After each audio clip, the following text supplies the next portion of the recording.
जय हिंद दोस्तों, कैसे हैं आप सब। आपके साथ एक खुशखबरी साझा करनी है कि जब आप ये वीडियो देख रहे होंगे तब हम शायद अपने सब्सक्राइबर्स की संख्या बढ़ा चुके होंगे, लेकिन आज जब मैं ये वीडियो शूट कर रहा हूँ और जब आज ये वीडियो डाला जा रहा है आपके करंट अफेयर का ये लेक्चर, तो हम 1000 सब्सक्राइबर अपने पूरे कर चुके हैं एक माह से भी कम समय में। तो ये आप लोगों का हमारे प्रति विश्वास और प्यार दर्शाता है। तो अपना प्यार और विश्वास इसी तरीके से बनाए रखिए हम पर, और हम निश्चित तौर पर पीसीएस विभिन्न राज्य लोक सेवा आयोगों के पीसीएस को समर्पित जो भी कंटेंट होंगे हम उसको इस पर बिल्कुल डालते रहेंगे, ठीक है। तो चलिए डेली करंट अफेयर की श्रृंखला में हम आज प्रश्नों के साथ शुरुआत करते हैं। पहले प्रश्न आपके स्क्रीन पर है।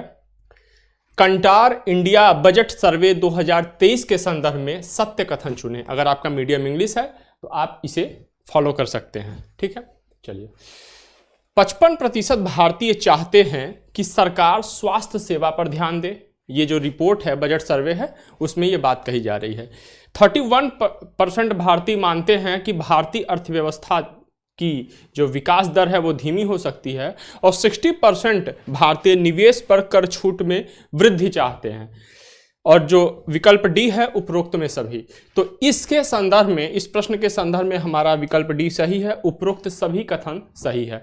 अगर हम बात करें कंटार की, तो कंटार न्यूजीलैंड की एक कंपनी है, और यह कंपनी प्रत्येक वर्ष बजट के पहले सर्वेक्षण करती है कि भारतीय नागरिकों का अपने देश के बजट से क्या अपेक्षाएं हैं, ठीक है। तो और यह एक बजट के संदर्भ में एक विश्लेषणात्मक अंतर्दृष्टि प्रदान करती है। इसी सर्वे में यह कहा जा रहा है कि 4 में से 1 भारतीय अपनी नौकरी को लेकर असुरक्षित है, और महंगाई भारत के लिए सबसे बड़ी बाधा है, ठीक है। चलिए आगे चलते हैं अपने अगले प्रश्न पर।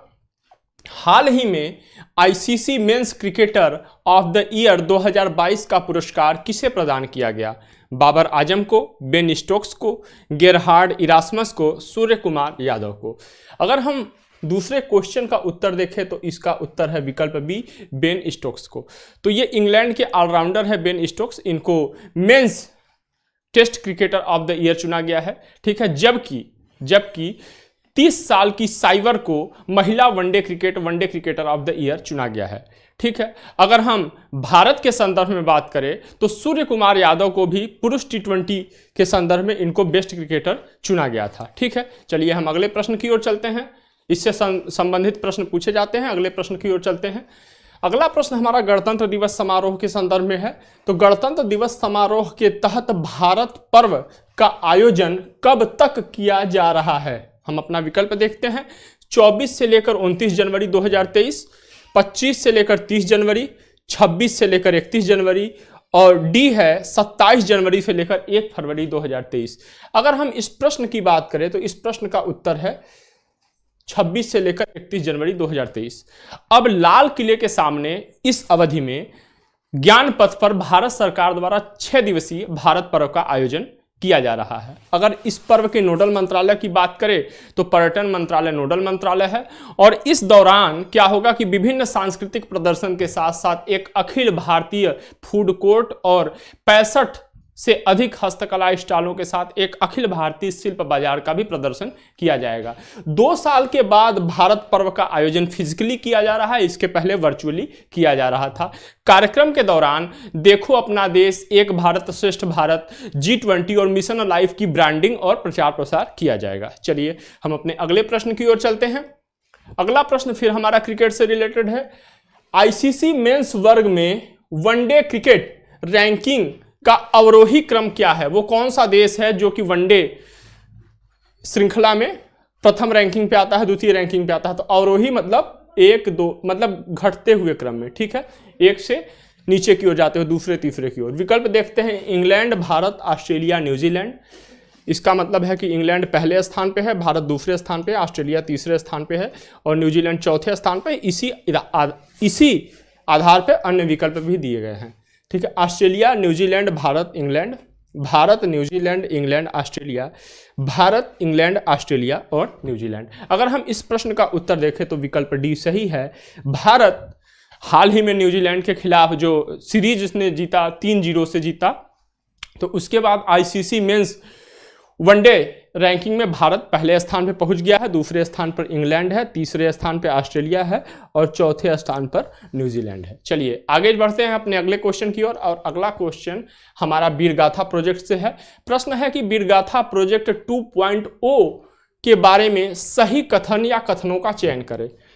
हम कथन देखते हैं। यह केंद्रीय माध्यमिक शिक्षा बोर्ड CBSE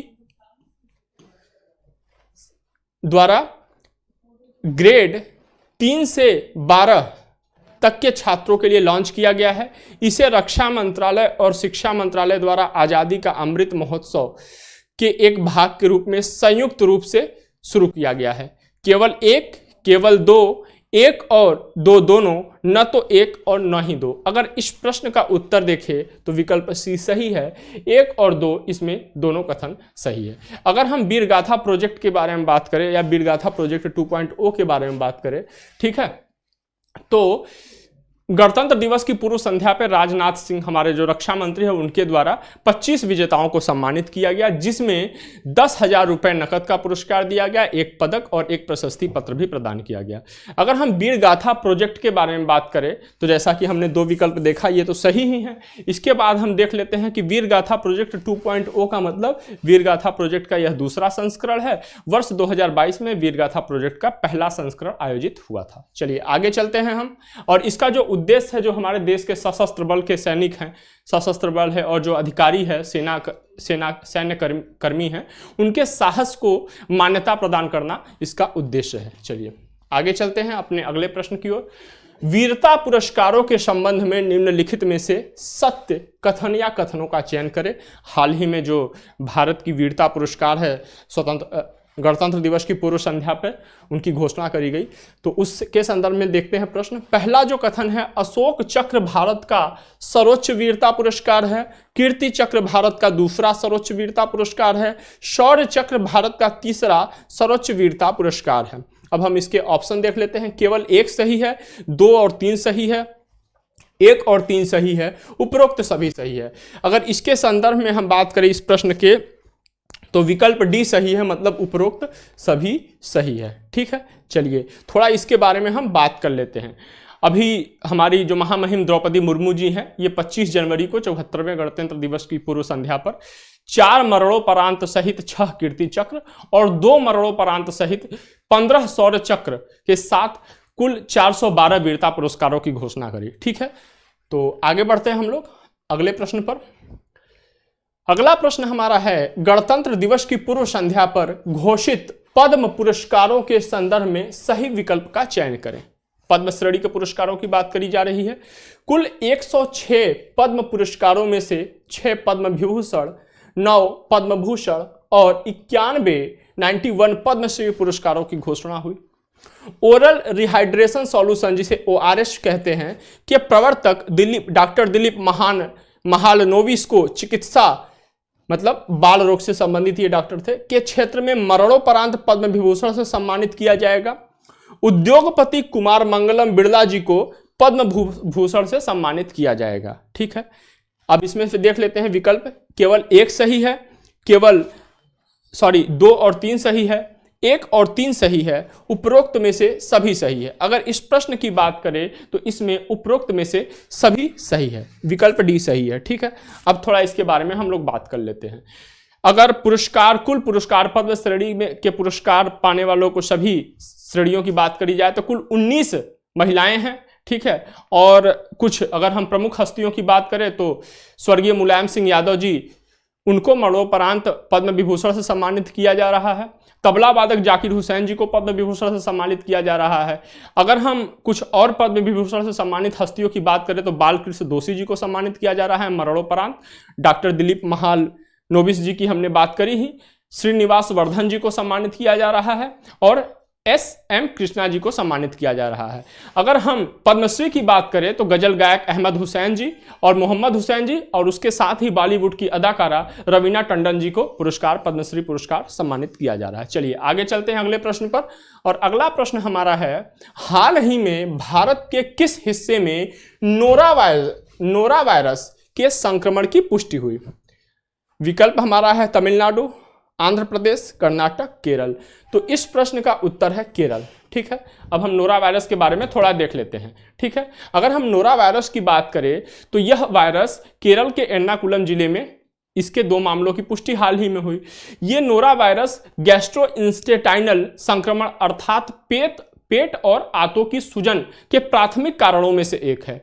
अनुमानतः इस वायरस के कारण प्रति वर्ष लगभग 2 लाख से अधिक लोगों की मौत होती है, जिनमें से अधिकांश मौतें 5 साल से कम उम्र के बच्चों और 65 साल से अधिक उम्र के बुजुर्गों की होती है। यह वायरस कम ताप में भी जीवित रहता है। ठीक है, और सर्दी के दौरान और ठंडे प्रदेशों में इसका अधिक प्रकोप होता है, और इसीलिए कभी कभी नोरा वायरस के कारण जो संक्रमण होता है उसको शीतकालीन उल्टी रोग भी कहते हैं। यह वायरस जो नोरा वायरस है, यह निर्जलीकरण मतलब उल्टी, दस्त इत्यादि के लिए जिम्मेदार है। इस वायरस का वास्तविक तौर पर कोई उपचार नहीं है, केवल अधिक मात्रा में भोजन के द्वारा अधिक मात्रा में तरल पदार्थ लेना ही बचाव का उत्तम माध्यम है। ठीक है, संक्रमित व्यक्ति से भी यह फैल सकता है, संक्रमित भोजन से फैल सकता है। ठीक है, चलिए आगे चलते हैं अगले प्रश्न की ओर। अगला प्रश्न है, ओलिव रिडले कछुओं के बारे में सही कथन या कथनों का चयन करें। ठीक है, अभी हाल ही में आंध्र प्रदेश में जो ओलिव रिडले कछुओं का जो प्रजनन स्थल है, वहां पे बहुत ही अधिक मृत्यु देखी गई ओलिव रिडले कछुओं का, तो उसी के संदर्भ में है। ये प्रशांत महासागर, अटलांटिक महासागर और भारतीय हिंद महासागर के गर्म पानी में रहने वाले सभी समुद्रों कछुओं में सबसे छोटे हैं और सबसे प्रचुर मात्रा में प्राप्त होते हैं। चलिए, पहला कथन हो गया। दूसरा जो कथन है, भारत में ये ज्यादातर पूर्वी तट पर आंध्र प्रदेश और ओडिशा में कहाँ, गहिरमाथा समुद्री अभयारण्य और राशिकुल्या या ऋषिकुल्या तट पर पाए जाते हैं। ये 2 कथन हो गया। अब विकल्प देख लेते हैं। केवल 1, केवल 2, 1 और 2 दोनों, न तो 1 और न ही 2। अगर इस प्रश्न के बारे में बात करें तो इसका विकल्प सी सही है, 1 और 2 दोनों। जैसा कि हमने बताया, आंध्र प्रदेश के गोदावरी क्षेत्र में ORT भी इसको कहते हैं, ओलिव रिडले टर्टल। ठीक है, इनकी प्रजनन स्थलों में सामूहिक मृत्यु हुई। अगर हम इसके आयुषीयन स्थिति की बात करें तो यह अति संवेदनशील है। अगर इसको इंग्लिश में देखें तो इसको वल्नरेबल कहते हैं। वन्य जीव संरक्षण अधिनियम 1972 के अंतर्गत यह शेड्यूल 1 में यह संरक्षित प्रजाति है, और ये जो ओलिव रिडले कछुए होते हैं, इनके घोंसला के कारण इनको जाना जाता है। घोंसला का नाम इनके क्या है, अरीबड़ा। चलिए आगे चलते हैं अगले प्रश्न की ओर। और अगला और अंतिम प्रश्न हमारा क्या है, हाल ही में खबरों में रहा रैट होल, ध्यान दीजिएगा, निम्नलिखित में से किसे संदर्भित करता है। हमारे विकल्प हैं, चूहों द्वारा निर्मित संकीर्ण प्राकृतिक सुरंग, कोयला खनन हेतु निर्मित संकीर्ण सुरंग, चूहों के पिस्सुओं का मानव आबादी पर अचानक संक्रमण, या स्वर्ण खनन हेतु निर्मित संकीर्ण सुरंग। देखिए, इस प्रश्न का उत्तर आप देंगे, जैसा कि हम पहले भी करते आए हैं। अंतिम प्रश्न का उत्तर आप देंगे, ठीक है, लेकिन हम इसके बारे में थोड़ा बता देते हैं। ये असल में 3-4 फीट, ये क्या होती है, 3-4 फीट की सुरंग होती है। ठीक है, और उसमें श्रमिकों या श्रमिक के बच्चे उसमें क्या करते हैं, प्रवेश करते हैं। और सबसे अधिक रैट होल का जो देखा जाता है, रैट होल गतिविधि देखी जाती है, यह कहाँ देखा जाता है, हमारे नॉर्थ ईस्ट में, कहाँ, मेघालय में देखा जाता है। ठीक है, तो इस प्रश्न का उत्तर आप देंगे। चलिए फिर मिलते हैं कल कुछ नए प्रश्नों के साथ। ठीक है, बिल्कुल जो महत्वपूर्ण प्रश्न है उसमें यही शामिल किया जा रहा है, फालतू के करंट अफेयर के क्वेश्चन हम लोग नहीं देख रहे हैं, इसलिए बहुत हम लोग कम, और जहां से प्रश्न पूछे जाने की संभावना अधिक होती है हमने उसको शामिल किया है। तो चलिए कल फिर मिलते हैं कुछ नए प्रश्नों के साथ, तब तक अपनी तैयारी अच्छे से करते रहिए। जय हिंद, जय भारत।